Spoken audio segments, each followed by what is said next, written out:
ಆತ್ಮೀಯ ಸ್ನೇಹಿತರೆ, ಸತ್ಯಕ್ಕೆ ಸಾಕ್ಷಿಯಾಗಿ ಬಂದ ನಮ್ಮ ರಕ್ಷಕನಾದ ಯೇಸು ಕ್ರಿಸ್ತನ ಮಹಿಮೆಯ ನಾಮದಲ್ಲಿ ನಿಮ್ಮೆಲ್ಲರಿಗೂ ಸಮಗ್ರ ಸತ್ಯವೇದ ಅಧ್ಯಯನ ಕಾರ್ಯಕ್ರಮಕ್ಕೆ ಆದರದ ಸ್ವಾಗತ.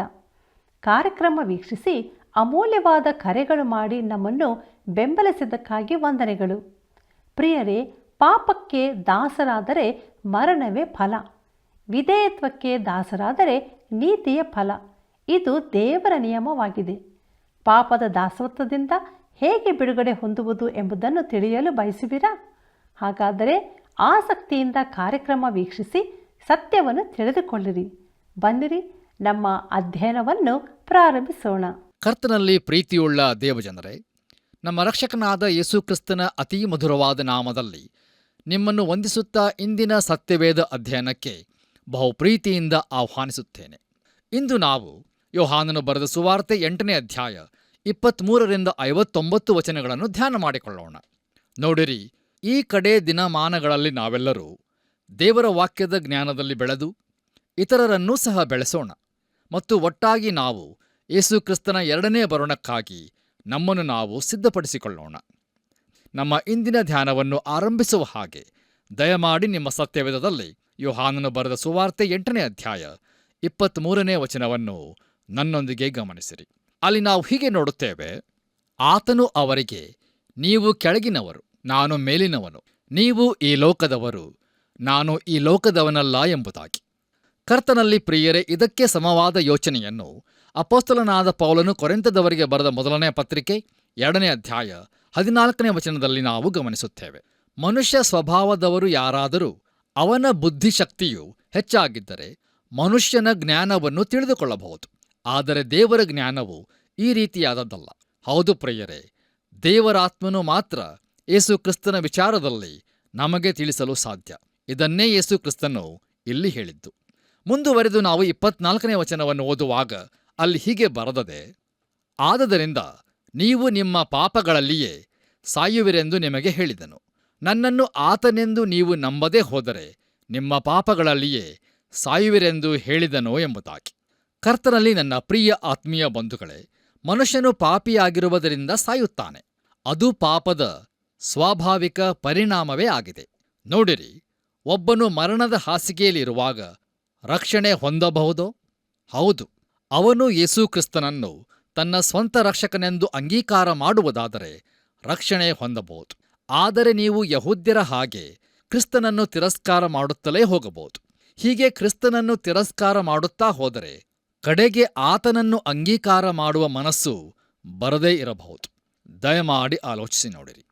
ಬನ್ನಿರಿ ಪ್ರಿಯರೇ, ನಮ್ಮ ಧ್ಯಾನವನ್ನು ಮುಂದುವರಿಸಿ ನಾವು ಯೋಹಾನನು ಬರೆದ ಸುವಾರ್ತೆ 8ನೇ ಅಧ್ಯಾಯ 25ನೇ ವಚನವನ್ನು ಓದುವಾಗ ಅಲ್ಲಿ ಹೀಗೆ ನೋಡುತ್ತೇವೆ: ಆಗ ಅವರು, ನೀನು ಯಾರು ಅಂದಾಗ ಯೇಸು, ನಾನು ನಿಮಗೆ ಹೇಳಿದಂಥದೇ ಎಂಬುದಾಗಿ.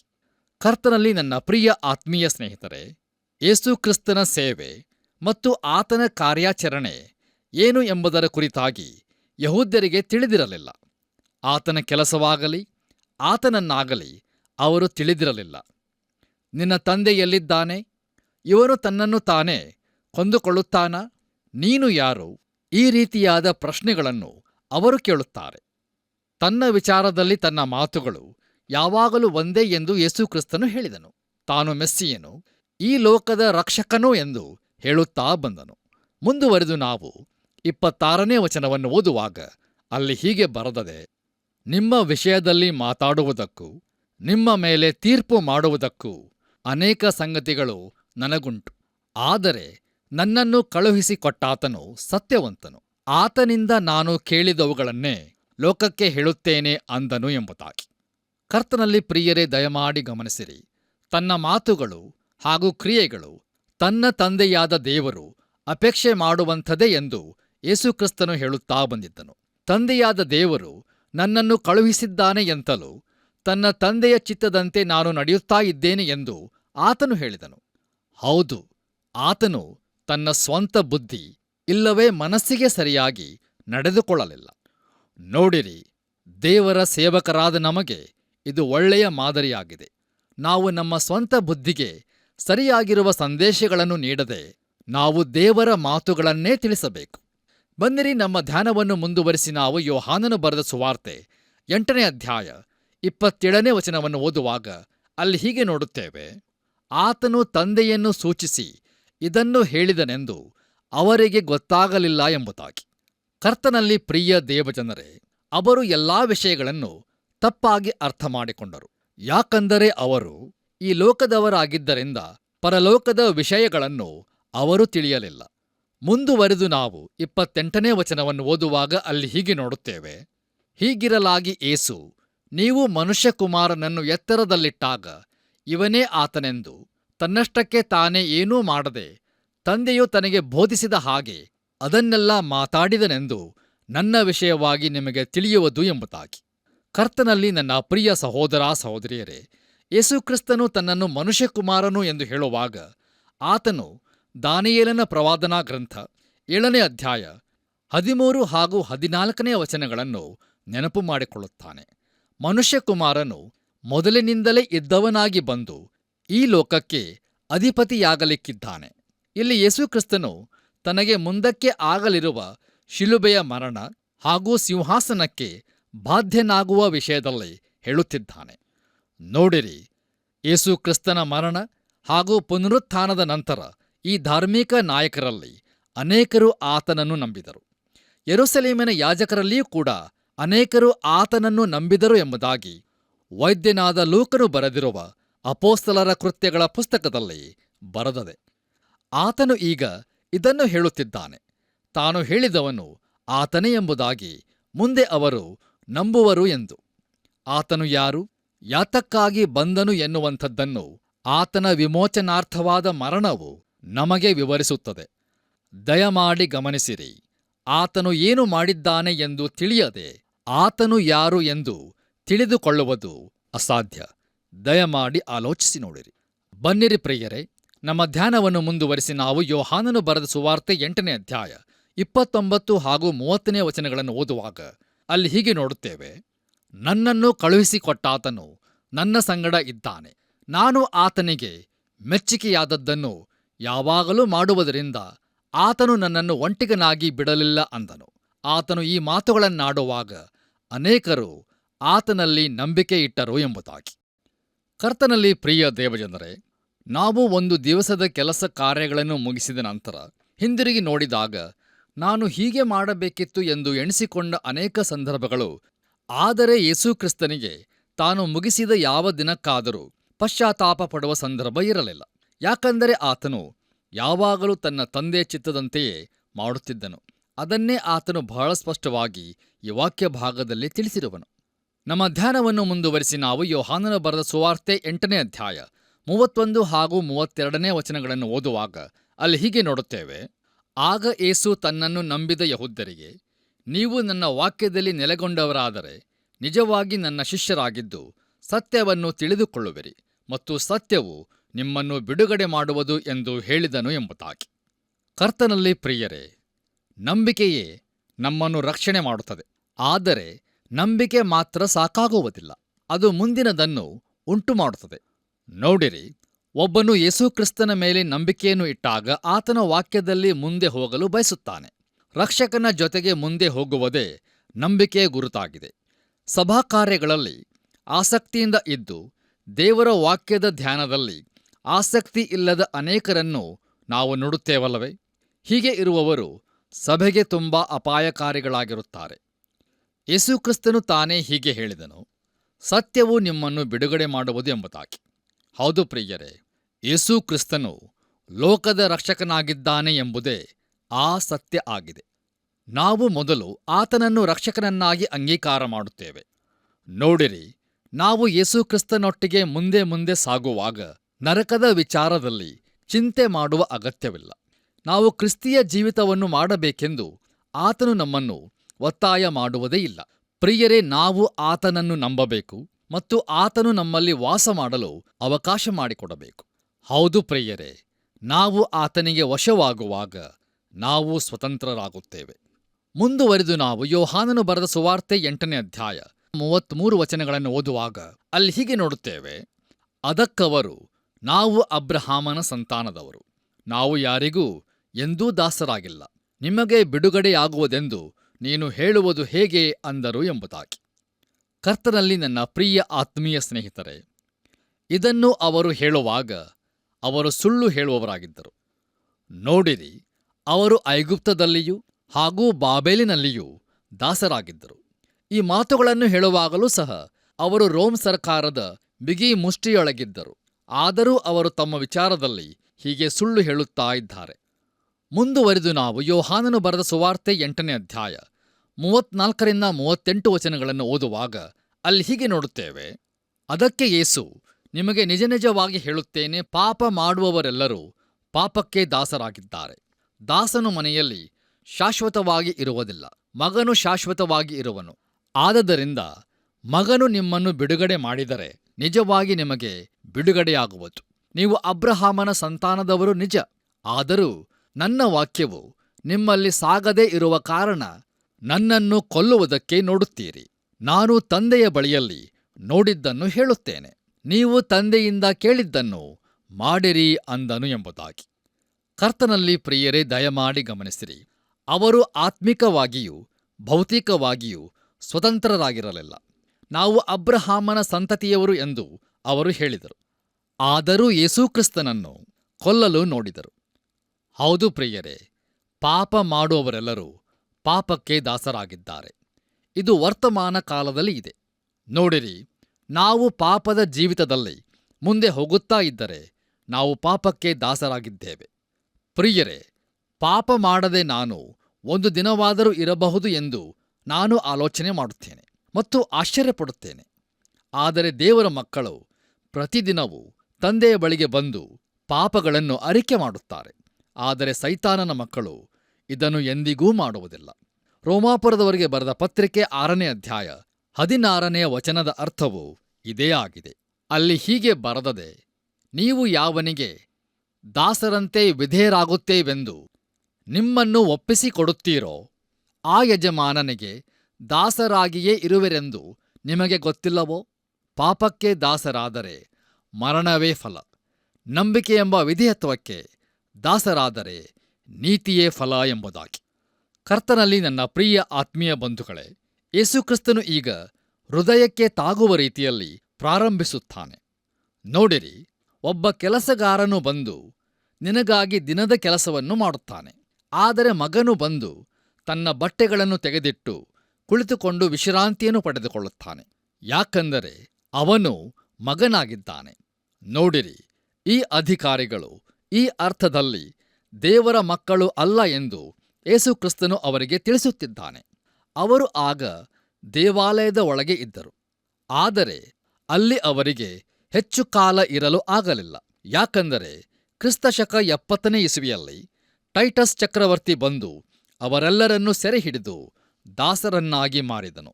ಹೌದು ಪ್ರಿಯರೇ, ಮಗನು ನಮ್ಮನ್ನು ನಿಜವಾಗಿ ಬಿಡುಗಡೆ ಮಾಡುತ್ತಾನೆ. ನಾವು ಇನ್ನು ಪಾಪಕ್ಕೆ ದಾಸರಾಗಿರಬೇಕೆಂದು ಅಲ್ಲ, ಆದರೆ ನಾವು ಕ್ರಿಸ್ತೀಯ ಜೀವಿತವನ್ನು ಜೀವಿಸಬೇಕೆಂದು ಮತ್ತು ನಾವು ಪರಿಶುದ್ಧಾತ್ಮನ ಬಲದಿಂದ ಆತನಿಗಾಗಿಯೇ ಬಾಳಬೇಕೆಂದು ಆತನ ಬಯಕೆಯಾಗಿದೆ.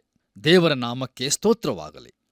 ಕರ್ತನಲ್ಲಿ ಪ್ರಿಯರೇ, ನಮ್ಮ ಧ್ಯಾನದಲ್ಲಿ ಮುಂದುವರೆದು ನಾವು ಯೋಹಾನನು ಬರೆದ ಸುವಾರ್ತೆ 8ನೇ ಅಧ್ಯಾಯ 39ನೇ ವಚನದಿಂದ 44 ವಚನಗಳನ್ನು ಗಮನಿಸುವಾಗ ತಂದೆ ಹಾಗೆ ಮಗ ಎಂಬ ಗಾದೆ ಇದೆ.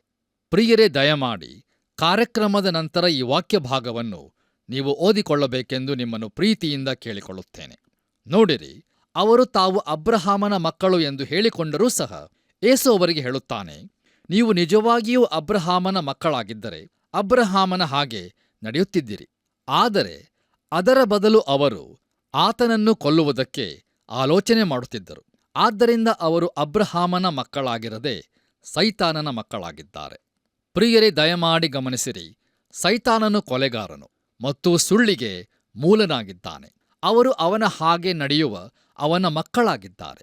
ನೀವು ನಿಮ್ಮ ತಂದೆಯ ದುರಿಚ್ಛೆಗಳನ್ನೇ ಮಾಡುವವರಾಗಿದ್ದೀರಿ. ಈಗ ಅವರು ತಿರುಗಿ ಆ ವಿಷಯವನ್ನು ಹೇಳುವುದನ್ನು ಗಮನಿಸಿರಿ, ನಾವು ಹಾದರಕ್ಕೆ ಹುಟ್ಟಿದವರು ಅಲ್ಲ ಎಂಬುದಾಗಿ. ಪ್ರಿಯರೇ, ಅನೇಕರು ಎಣಿಸುವುದೇನೆಂದರೆ ಯೇಸುಕ್ರಿಸ್ತನು ಕನ್ಯೆಯಲ್ಲಿ ಹುಟ್ಟಿದ್ದಾನೆ ಎಂಬುದನ್ನು ನಂಬದೇ ಕೂಡ ಕ್ರೈಸ್ತರಾಗಿರಲು ಸಾಧ್ಯ ಎಂಬುದಾಗಿ. ಆದರೆ ನಿಜ ವಿಶ್ವಾಸಿಗಳು ಹಾಗೆ ಎಣಿಸುವುದಿಲ್ಲ. ಕರ್ತನಲ್ಲಿ ಪ್ರಿಯರೇ, ದಯಮಾಡಿ ಗಮನಿಸಿರಿ. ಯೇಸು ಕ್ರಿಸ್ತನು ಕನ್ಯೆಯಿಂದ ಹುಟ್ಟಿರುವುದನ್ನು ನಾವು ನಿರಾಕರಿಸುವುದಾದರೆ ನಾವು ಸಹ ನಾವು ಹಾದರಕ್ಕೆ ಹುಟ್ಟಿದವರಲ್ಲ ಎಂಬುದಾಗಿ ಹೇಳಿದ, ಹಂಗಿಸುವ ಅಥವಾ ವ್ಯಂಗ್ಯವಾಗಿ ಮಾತನಾಡುವವರ ಗುಂಪಿಗೆ ಸೇರಿಕೊಳ್ಳುವವರಾಗಿರುತ್ತೇವೆ. ದಯಮಾಡಿ ಆಲೋಚಿಸಿ ನೋಡಿರಿ. ಕರ್ತನಲ್ಲಿ ಪ್ರಿಯರೇ, ಆದರೂ ಅವರು ದೇವರು ನಮ್ಮ ತಂದೆ ಎಂದು ಹೇಳುತ್ತಿದ್ದಾರೆ. ಆದರೆ ಯೇಸು ಅಂದನು, ದೇವರು ನಿಮ್ಮ ತಂದೆಯಾಗಿದ್ದರೆ ನನ್ನನ್ನು ಪ್ರೀತಿಸುತ್ತಿದ್ದೀರಿ, ಯಾಕಂದರೆ ನಾನು ದೇವರಿಂದಲೇ ಹೊರಟು ಈ ಲೋಕಕ್ಕೆ ಬಂದವನಾಗಿದ್ದೇನೆ. ನನ್ನಷ್ಟಕ್ಕೆ ನಾನೇ ಬರಲಿಲ್ಲ, ಆತನೇ ನನ್ನನ್ನು ಕಳುಹಿಸಿದ್ದಾನೆ. ಪ್ರಿಯರೇ, ದೇವರು ನಮ್ಮ ತಂದೆಯಾಗಿದ್ದಾನೆ ಎಂದು ನಾವು ತಿಳಿದುಕೊಳ್ಳುವುದು ಹೇಗೆ? ಯೋಹಾನನು ತನ್ನ ಪತ್ರಿಕೆಯಲ್ಲಿ ಅದಕ್ಕೆ ಉತ್ತರ ಕೊಟ್ಟಿದ್ದಾನೆ. ಈಗ ದಯಮಾಡಿ ನಿಮ್ಮ ಸತ್ಯವೇದದಲ್ಲಿ ಯೋಹಾನನು ಬರೆದ ಮೊದಲನೆಯ ಪತ್ರಿಕೆ 5ನೇ ಅಧ್ಯಾಯ 1ನೇ ವಚನವನ್ನು ನನ್ನೊಂದಿಗೆ ಗಮನಿಸಿರಿ. ಅಲ್ಲಿ ಹೀಗೆ ಬರೆದದೆ, ಯೇಸುವು ಕ್ರಿಸ್ತನೆಂದು ನಂಬುವ ಪ್ರತಿಯೊಬ್ಬನೂ ದೇವರಿಂದ ಹುಟ್ಟಿದವನಾಗಿದ್ದಾನೆ. ಯಾವನು ಹುಟ್ಟಿಸಿದ ತಂದೆಯನ್ನು ಪ್ರೀತಿಸುತ್ತಾನೋ ಅವನು ತಂದೆಯಿಂದ ಹುಟ್ಟಿದವರೆಲ್ಲರನ್ನೂ ಪ್ರೀತಿಸುತ್ತಾನೆ ಎಂಬುದಾಗಿ. ಕರ್ತನಲ್ಲಿ ಪ್ರಿಯರೇ, ಈ ಯಹೂದ್ಯರು ತಾವು ದೇವರ ಮಕ್ಕಳು ಎಂದು ಹೇಳುತ್ತಿದ್ದರು, ನಿಜವಾಗಿಯೂ ಅವರು ಸೈತಾನನ ಮಕ್ಕಳಾಗಿದ್ದಾರೆ. ನೋಡಿರಿ, ನಾವು ಈ ದಿವಸಗಳಲ್ಲಿ ಈ ರೀತಿಯ ಅಭಿಪ್ರಾಯಗಳನ್ನು ಕೇಳುತ್ತೇವೆ ಮತ್ತು ಗಮನಿಸುತ್ತೇವೆ. ದೇವರು ಎಲ್ಲರ ತಂದೆ ಮತ್ತು ಮನುಷ್ಯರೆಲ್ಲರೂ ಸಹೋದರರು ಎಂಬ ಈ ಬೋಧನೆ ತುಂಬಾ ತೊಂದರೆಯನ್ನು ಉಂಟುಮಾಡುತ್ತದೆ. ಪ್ರಿಯರೇ, ನಾವು ಸೈತಾನನ ಮಕ್ಕಳ ಜೊತೆಗೆ ಕೂಟಗಳಲ್ಲಿ ಸೇರುತ್ತೇವೆ ಮತ್ತು ಅವರನ್ನು ದೇವರ ಮಕ್ಕಳು ಎಂದು ಕರೆಯುತ್ತೇವೆ. ಆದರೆ ಸತ್ಯವೇದವು ದೇವರು ಎಲ್ಲರ ತಂದೆ ಎಂಬುದಾಗಲಿ ಮತ್ತು ಮನುಷ್ಯರೆಲ್ಲರೂ ಸಹೋದರರು ಎಂಬುದಾಗಲಿ ಹೇಳುವುದಿಲ್ಲ. ನೋಡಿರಿ, ಯೇಸು ಕ್ರಿಸ್ತನು ಕೂಡ ದೇವರು ಎಲ್ಲರ ತಂದೆ ಎಂದು ಹೇಳುವುದಿಲ್ಲ. ಯಾಕಂದರೆ ಈ ಧಾರ್ಮಿಕ ನಾಯಕರು ಸೈತಾನನ ಮಕ್ಕಳಾಗಿದ್ದಾರೆ ಎಂದು ಹೇಳುತ್ತಾನೆ. ಪ್ರಿಯರೇ, ಇದರಿಂದ ನಾವು ಸ್ಪಷ್ಟವಾಗಿ ತಿಳಿದುಕೊಳ್ಳುವುದೇನೆಂದರೆ ದೇವರ ಮಕ್ಕಳಾಗಿರದವರೂ ಕೂಡ ಇದ್ದಾರೆ ಎಂಬುದಾಗಿ. ಹೌದು ಪ್ರಿಯರೇ, ನಾವು ನಮ್ಮ ಕರ್ತನಾದ ಯೇಸು ಕ್ರಿಸ್ತನ ಮೇಲೆ ನಂಬಿಕೆ ಇಡುವುದರಿಂದ ಮಾತ್ರ ನಾವು ದೇವರ ಮಕ್ಕಳಾಗುತ್ತೇವೆ. ನಮ್ಮ ಧ್ಯಾನದಲ್ಲಿ ಮುಂದುವರಿದು ನಾವು ಯೋಹಾನನು ಬರೆದ ಸುವಾರ್ತೆ 8ನೇ ಅಧ್ಯಾಯ 45ನೇ ವಚನವನ್ನು ಓದುವಾಗ ಅಲ್ಲಿ ಹೀಗೆ ನೋಡುತ್ತೇವೆ, ನಾನು ಸತ್ಯವನ್ನು ಹೇಳುವವನಾದದರಿಂದ ನೀವು ನನ್ನನ್ನು ನಂಬುವುದಿಲ್ಲ ಎಂಬುದಾಗಿ. ಕರ್ತನಲ್ಲಿ ಪ್ರಿಯರೇ, ಯೇಸು ಕ್ರಿಸ್ತನು ಜನರಿಗೆ ಸತ್ಯವನ್ನೇ ಹೇಳಿದರು ಅವರು ನಂಬದೇ ಇರುವುದು ಎಷ್ಟು ವಿಚಿತ್ರವಲ್ಲವೇ? ಅದರ ಬದಲು ಅವರು ಆತನನ್ನು ಹಗೆ ಮಾಡುತ್ತಾರೆ. ನೋಡಿರಿ, ಜನರು ಸುಳ್ಳು ಸುದ್ದಿಯನ್ನು ಮತ್ತು ಗಾಳಿ ಮಾತುಗಳನ್ನು ಬಹುಬೇಗನೆ ನಂಬುತ್ತಾರೆ ಮತ್ತು ಜನರ ನಾಯಕರಿಗೆ ಇದು ತಿಳಿದಿದೆ. ಪ್ರಿಯರೇ, ದಯಮಾಡಿ ಗಮನಿಸಿರಿ.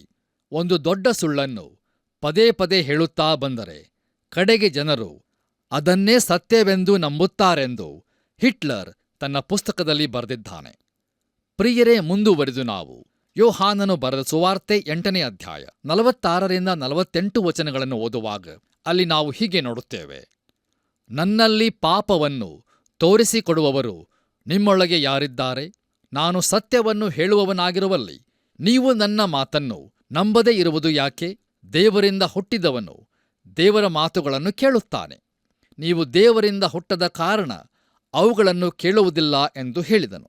ಅದಕ್ಕೆ ಯೆಹೂದ್ಯರು, ನೀನು ಸಮಾರ್ಯನು, ದೆವ್ವ ಹಿಡಿದವನು ಆಗಿದ್ದಿ ಎಂದು ನಾವು ಹೇಳುವುದು ಸರಿಯಲ್ಲವೋ ಎಂದು ಹೇಳಲು ಎಂಬುದಾಗಿ. ಕರ್ತನಲ್ಲಿ ಪ್ರೀತಿಯ ದೇವಜನರೇ, ನನ್ನಲ್ಲಿ ಪಾಪವನ್ನು ತೋರಿಸಿಕೊಡುವವರು ನಿಮ್ಮಲ್ಲಿ ಯಾರಿದ್ದೀರಿ ಎಂದು ಯೇಸುಕ್ರಿಸ್ತನು ಹೇಳುವಾಗ ತನ್ನ ಇಡೀ ಜೀವಿತವನ್ನೇ ಅವರ ಎದುರಿಗೆ ಇಡುತ್ತಾನೆ. ಇದು ಯೇಸುಕ್ರಿಸ್ತನ ದೈವತ್ವಕ್ಕೆ ದೊಡ್ಡ ಸಾಕ್ಷಿಯಾಗಿದೆ. ನೋಡಿರಿ, ಆತನ ವಿಚಾರದಲ್ಲಿ ಒಂದು ಸಣ್ಣ ಆಧಾರವಾದರೂ ಆತನ ವಿರೋಧಿಗಳಿಗೆ ಸಿಕ್ಕಿದ್ದರೆ ಅವರು ಖಂಡಿತವಾಗಿಯೂ ಅದನ್ನು ತೋರಿಸಿಕೊಂಡೇ ಇರುತ್ತಿದ್ದರು ಮತ್ತು ಆತನ ಪ್ರಶ್ನೆಗಳಿಗೆ ಅವರ ಬಳಿಯಲ್ಲಿ ಆಧಾರವಿದ್ದ ಉತ್ತರಗಳು ಇರಲಿಲ್ಲ. ಇದಕ್ಕಾಗಿ ಅವರು ಏನು ಮಾಡಿದರು? ಹೌದು, ಅವರು ಆತನಿಗೆ ಅಪಹಾಸ್ಯ ಮಾಡಿದರು. ಪ್ರಿಯರೇ, ಅವರ ಮಾತುಗಳನ್ನು ಗಮನಿಸಿರಿ. ನೀನು ಒಬ್ಬ ಸಮಾರ್ಯನು, ದೆವ್ವ ಹಿಡಿದವನು ಎಂಬುದಾಗಿ. ಪ್ರಿಯರೇ, ಇದು ಹೀನೈಸುವುದು ಮತ್ತು ಅವಮಾನಪಡಿಸುವುದಾಗಿದೆ. ದಯಮಾಡಿ ಆಲೋಚಿಸಿ ನೋಡಿರಿ. ಬನ್ನಿರಿ ಪ್ರಿಯರೇ, ನಮ್ಮ ಧ್ಯಾನವನ್ನು ಮುಂದುವರಿಸಿ ನಾವು ಯೋಹಾನನು ಬರೆದ ಸುವಾರ್ತೆ 8ನೇ ಅಧ್ಯಾಯ 49ರಿಂದ 51 ವಚನಗಳನ್ನು ಓದುವಾಗ ಯೇಸು ಅವರಿಗೆ, ನಾನು ದೆವ್ವ ಹಿಡಿದವನಲ್ಲ, ನನ್ನ ತಂದೆಯನ್ನು ಸನ್ಮಾನಿಸುವವನಾಗಿದ್ದೇನೆ. ಆದರೂ ನೀವು ನನ್ನನ್ನು ಅವಮಾನಪಡಿಸುತ್ತೀರಿ. ನನಗೆ ಮಾನ ಬರಬೇಕೆಂದು ನಾನು ಅಪೇಕ್ಷಿಸುವುದಿಲ್ಲ. ನನಗೆ ಮಾನ ಬರಬೇಕೆಂದು ಅಪೇಕ್ಷಿಸುವವನು ಒಬ್ಬನಿದ್ದಾನೆ. ಆತನೇ ನ್ಯಾಯ ತೀರಿಸುವನು. ನಿಮಗೆ ನಿಜ ನಿಜವಾಗಿ ಹೇಳುತ್ತೇನೆ, ಯಾವನಾದರೂ ನನ್ನ ವಾಕ್ಯವನ್ನು ಕೈಕೊಂಡು ನಡೆದರೆ ಅವನು ಎಂದಿಗೂ ಸಾವನ್ನು ಕಾಣುವುದಿಲ್ಲ ಅಂದನು ಎಂಬುದಾಗಿ. ಕರ್ತನಲ್ಲಿ ನನ್ನ ಪ್ರಿಯ ಆತ್ಮೀಯ ಬಂಧುಗಳೇ, ಯೇಸು ಕ್ರಿಸ್ತನು ಅವರಿಗೆ ನಿತ್ಯ ಜೀವವನ್ನು ಮತ್ತು ಆತ್ಮೀಕ ಜೀವವನ್ನು ಕೊಡುತ್ತೇನೆಂದು ಹೇಳುತ್ತಾನೆ. ನೋಡಿರಿ, ಅವರು ಆತನನ್ನು ಎಷ್ಟು ಹಗೆ ಮಾಡಿದರೆಂದರೆ ಅವರು ಆತನನ್ನು ಕೊಲ್ಲಲು ಆಲೋಚನೆ ಮಾಡಿದರು. ಯಾಕಂದರೆ ಅವರ ಹೃದಯದಲ್ಲಿ ಆತನನ್ನು ಕೊಲ್ಲುವ ಆಲೋಚನೆಯು ತುಂಬಿಕೊಂಡಿತ್ತು. ಹೀಗಿದ್ದರೂ ಸಹ ಯೇಸುಕ್ರಿಸ್ತನ ಬಳಿಯಲ್ಲಿ ಪ್ರೀತಿ ಅಲ್ಲದೆ ಬೇರೇನೂ ಇರಲಿಲ್ಲ. ಆದ್ದರಿಂದಲೇ ಆತನು, ನನ್ನ ವಾಕ್ಯವನ್ನು ಕೈಕೊಂಡು ನಡೆಯುವವನು ಎಂದಿಗೂ ಸಾವನ್ನು ನೋಡುವುದಿಲ್ಲ ಎಂಬುದಾಗಿ ಹೇಳಿದನು. ಆತನ ನಾಮಕ್ಕೆ ಸ್ತೋತ್ರವಾಗಲಿ. ಬನ್ನಿರಿ ಪ್ರಿಯರೇ, ನಮ್ಮ ಇಂದಿನ ಧ್ಯಾನವನ್ನು ಮುಕ್ತಾಯಗೊಳಿಸುವ ಹಾಗೆ ನಾವು ಕೊನೆಯದಾಗಿ ಯೋಹಾನನು ಬರೆದ ಸುವಾರ್ತೆ 8ನೇ ಅಧ್ಯಾಯ 52ರಿಂದ 59 ವಚನಗಳನ್ನು ಓದುವಾಗ ಈ ವಾಕ್ಯ ಭಾಗದ ಮೂಲಕ ನಾವು ತಿಳಿದುಕೊಳ್ಳುವುದೇನೆಂದರೆ, ಅಬ್ರಹಾಮನು ಯೇಸು ಕ್ರಿಸ್ತನನ್ನು ಯಾವಾಗಲಾದರೂ ನೋಡಿದ್ದಾನ? ಹೌದು, ಖಂಡಿತವಾಗಿಯೂ ನೋಡಿದ್ದಾನೆ. ಪ್ರಿಯರೇ, ಈಗ ತಾನೇ ನಾನು ಹೇಳಿದಂಥ ಈ ವಾಕ್ಯ ಭಾಗವನ್ನು ನೀವು ಕಾರ್ಯಕ್ರಮದ ನಂತರ ಓದಿಕೊಳ್ಳಬೇಕೆಂದು ನಿಮ್ಮನ್ನು ಪ್ರೀತಿಯಿಂದ ಕೇಳಿಕೊಳ್ಳುತ್ತೇನೆ. ಪ್ರಿಯರೇ, ದಯಮಾಡಿ ಗಮನಿಸಿರಿ. ಹಳೆಯ ಒಡಂಬಡಿಕೆಯಲ್ಲಿ ದೇವರು ತನ್ನ ಜನರಿಗೆ ತನ್ನನ್ನು ತೋರಿಸಿಕೊಂಡ ಎಲ್ಲಾ ಸಂದರ್ಭಗಳಲ್ಲಿ ಕೂಡ ಅದು ಯೇಸು ಕ್ರಿಸ್ತನೇ ತನ್ನನ್ನು ತೋರಿಸಿಕೊಂಡದ್ದು. ಯೋಹಾನನು ಬರೆದ ಸುವಾರ್ತೆ 1ನೇ ಅಧ್ಯಾಯ 18ನೇ ವಚನದಲ್ಲಿ ನಾವು ಹೀಗೆ ನೋಡುತ್ತೇವೆ, ಯಾವನು ಏಕಪುತ್ರನು ಸ್ವತಃ ದೇವರೂ ಆಗಿದ್ದು ತಂದೆಯ ಎದೆಯಲ್ಲಿದ್ದಾನೋ ಆತನೇ ತಿಳಿಯಪಡಿಸಿದನು ಎಂಬುದಾಗಿ. ಕರ್ತನಲ್ಲಿ ಪ್ರಿಯರೇ, ಅಬ್ರಹಾಮನು ಸತ್ತನು ಮತ್ತು ಅವನ ಶರೀರವನ್ನು ಸಮಾಧಿ ಮಾಡಿದರೂ ಕೂಡ ಅಬ್ರಹಾಮನು ನಿಜವಾಗಿಯೂ ಸಾಯದೆ ದೇವರ ಜೊತೆಯಲ್ಲಿದ್ದನು. ಯೇಸು ಕ್ರಿಸ್ತನು ಇದನ್ನು ಲೂಕನು ಬರೆದ ಸುವಾರ್ತೆ 20ನೇ ಅಧ್ಯಾಯ 37ನೇ ವಚನದಲ್ಲಿ ಇದನ್ನು ಸ್ಪಷ್ಟಪಡಿಸುತ್ತಾನೆ. ಅಲ್ಲಿ ಹೀಗೆ ಬರೆದದೆ, ದೇವರು ಜೀವಿತರಿಗೆ ದೇವರಾಗಿದ್ದಾನೇ ಹೊರತು ಆತನಿಗೆ ಎಲ್ಲರೂ ಜೀವಿಸುವವರೇ ಎಂದು ಹೇಳಿದನು ಎಂಬುದಾಗಿ. ಕರ್ತನಲ್ಲಿ ಪ್ರಿಯ ಆತ್ಮೀಯ ಸ್ನೇಹಿತರೆ, ಉದಾರವಾದಿಗಳು ಈ ದಿನಗಳಲ್ಲಿ ಬೋಧನೆ ಮಾಡುವುದೇನೆಂದರೆ, ಯೇಸು ಕ್ರಿಸ್ತನು ಒಬ್ಬ ಶ್ರೇಷ್ಠ ಬೋಧಕನು ನಿಜ, ಆದರೆ ಆತನು ಎಲ್ಲಿಯೂ ತಾನು ದೇವರು ಎಂದು ಹೇಳಲಿಲ್ಲ ಎಂಬುದಾಗಿ.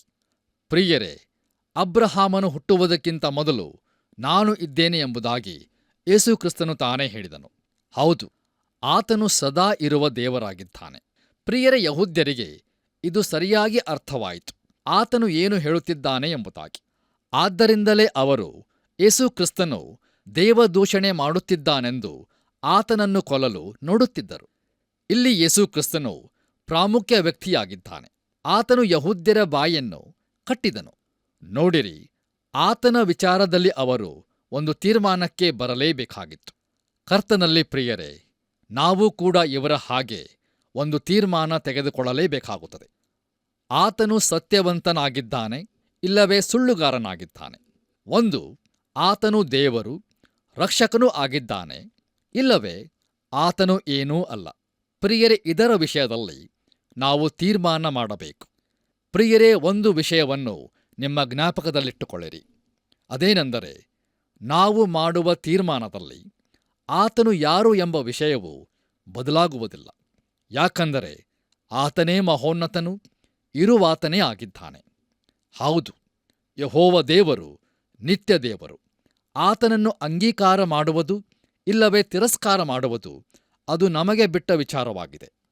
ನೋಡಿರಿ, ಈ ವಾಕ್ಯ ಭಾಗದಲ್ಲಿ ನಮ್ಮ ಕರ್ತನಾದ ಯೇಸು ಕ್ರಿಸ್ತನು ತನ್ನ ಸಂಪೂರ್ಣ ಪರಿಚಯವನ್ನು ಮಾಡಿದ್ದಾನೆ.